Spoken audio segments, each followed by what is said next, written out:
Hello, j'espère que tu vas bien, j'espère que ta famille va bien, surtout j'espère que tu te sens bien. Moi c'est Teferi, je suis consultante business, ça veut dire que j'aide ceux qui veulent créer leur entreprise et la développer. Je suis aussi maman de jumeaux. Aujourd'hui, on parle des choses qui te font te sentir mal. Là, c'est la suite. Ce qui te fait te sentir mal, c'est que tu t'en veux. Tu te sens coupable. Coupable d'offrir cette situation-là à tes enfants. Mais est-ce que c'est ça le réel problème? Est-ce que le réel problème, c'est de ne pas avoir suffisamment d'argent pour lui offrir tout l'objet de leur caprice? Déjà, avant toute chose, moi j'ai des jumeaux. Ils sont les pros de la bagarre pour le même jouet. Au début, les gens me disaient de toute façon, Teferi, il faudra que tu achètes tout en double. J'ai dit non, hors de question que je me ruine à acheter 2 fois tous les jouets. En plus, je ne m'en sortirai pas. Et figurez-vous que j'ai tenté l'expérience. J'ai acheté 1 fois, 2 fois exactement le même jouet. Et devinez, ils se battaient quand même. Battre, c'est un grand mot. Ils voulaient quand même se prendre le jouet. Imaginons que ma fille avait le stylo doré, évidemment c'est pas des stylos mais que tu comprennes, et que mon fils avait le même stylo doré. Quand mon fils voyait ma fille s'amuser avec, il déposait son stylo doré pour aller prendre celui qui est dans la main de sa sœur.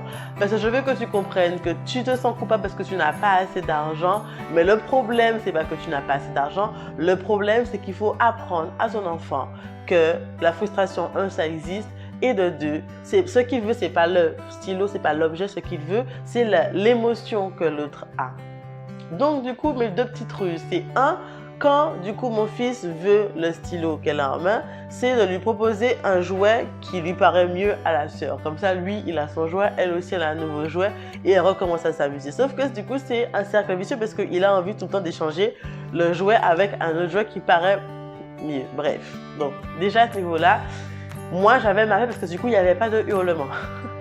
Il n'y avait pas de « Ah, c'est mes affaires, machin ». Ok? Deuxième chose, c'est d'avoir conscience que ce qu'il veut, donc ce que je lui expliquais, c'est que ce qu'il veut, c'est pas le stylo doré, c'est ce qu'il veut, c'est ressentir la même émotion. Donc, comment on explique ça à un enfant?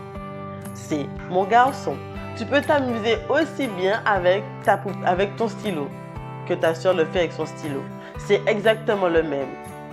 C'est juste qu'elle a l'air de plus s'amuser que toi parce qu'elle aime plus les stylos que toi. Donc toi, cherche un jouet que tu préfères plus. Donc c'est exactement la même chose pour toi.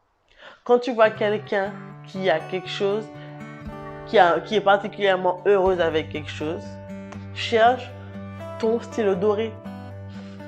C'est étrange, mais ce que tu recherches, ce n'est pas l'objet en lui-même parce que le jour où tu l'auras, tu seras triste de l'avoir. Ce que tu recherches, c'est l'émotion que la personne a quand elle le vit.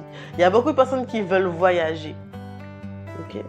Ce qui est cool, c'est que le voyage donne toujours la même émotion. La découverte, on casse la routine, etc. Donc c'est pour ça que ne te trompe pas. Quand on voit les autres voyager, on voyage dans les mêmes émotions. Par contre, quand tu vois quelqu'un qui, je sais pas, qui refont leur bouche, qui refont leur sein, etc., qui ont l'impression que comme la personne, elle a moins de sein ou plus de sein, elle se sent plus heureuse alors que ça n'a rien à voir avec la taille de ses seins, ça n'a rien à voir avec la taille de ses lèvres, ça n'a rien à voir avec tout ça. Ce qui est important, c'est comment la personne le vit.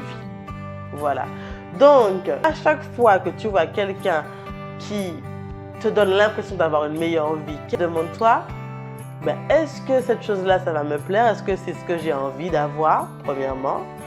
Deuxièmement, comment je peux faire pour l'avoir? Et troisièmement, si elle l'a fait, je peux le faire. Donc, qu'est-ce que je peux faire là tout de suite?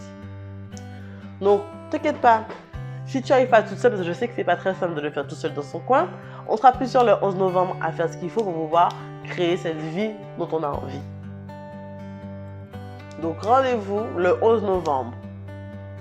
D'ici là, prends soin de toi. Bye bye.